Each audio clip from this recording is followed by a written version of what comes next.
More than half of humanity lives in towns and cities, and this number is growing all the time. In 2012, 1 out of every 3 people living in cities in the developing world lives in a slum. UN Habitat projects that this number will rise to 1.4 billion slum dwellers by 2020 if nothing is done. For Ghana, each city has a slum settlement or a slum pocket.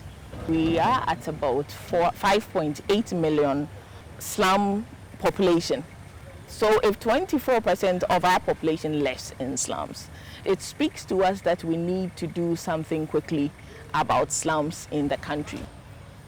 In 2008, UN Habitat launched the Participatory Slum Upgrading Programme, or PSUP. The program targets to improve the living conditions in towns and cities and positively contribute to Millennium Development Goal 7, Target 7D, to improve the lives of at least 100 million slum dwellers by the year 2020. Currently, there are 38 countries among the African, Caribbean and Pacific states participating in the program, which is funded by the European Commission. La croissance démographique des villes a connu ces dernières années une accélération, une augmentation jamais connue par le passé. Pour l'Union européenne, l'engagement de l'ensemble de ses États membres comme de la Commission européenne est très clair. Il s'agit, dans le cadre des Millennium Goals, de faire en sorte que au moins 100 millions des personnes qui aujourd'hui connaissent cet habitat précaire puissent connaître un environnement différent dans les années à venir. The PSUP has adopted a 3-phase approach. Phase 1, urban profiling. Phase 2, action planning and program document formulation. And Phase 3, project program implementation. The West African country of Ghana is one of just a handful of countries in sub-Saharan Africa that reduced its population of slum dwellers by more than 20% during the 2000 to 2010 decade. Ghana's national housing policy, which prioritizes slum upgrading and prevention, works in perfect harmony with UN Habitat's Participatory Slum Upgrading Programme. What we have done is we have gone through the first phase to ensure that we have the stakeholders' involvement, and also more importantly to decide what aspect of community upgrading with respect to housing do we really need at this stage. In the capital city Accra, this area of Ashaiman is occupied by informal dwellings. One small section has already been replaced by a new complex which houses 32 families in self-contained apartments. The new owner-occupiers are purchasing the properties through long-term mortgages. The complex also includes 15 commercial units. I have 4 children and we were living in a single room and sharing the bath and the toilet with other people. In this place we have everything inside the room. We have a kitchen, toilet and bath, 2 bedrooms and a hall.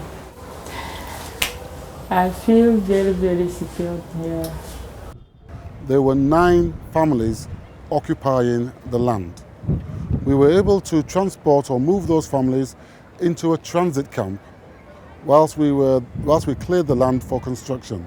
To date, we also were able to find a local bank to provide the occupants with mortgages. The local bank provides them with a mortgage for a term of 10 years, but the mortgage is guaranteed by the TAMSAF, by the fund, for a period of 7 years. The pilot project has been a clear success, but it hasn't been without challenges. The program had to overcome suspicion and an element of resistance to change by the community. Once the first phase has been completed and people see the benefits, there is now a yearning by other people to be brought on board, and that is also encouraging other people to register with these associations and make contributions towards the acquisition of the property after the upgrade has been done. Josephine Okine is a resident of another informal settlement in Accra called Gamashi. She lives in this small house with her 4 children and other relatives.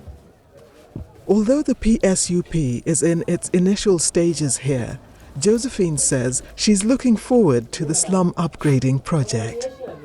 I need support of the government to change this house.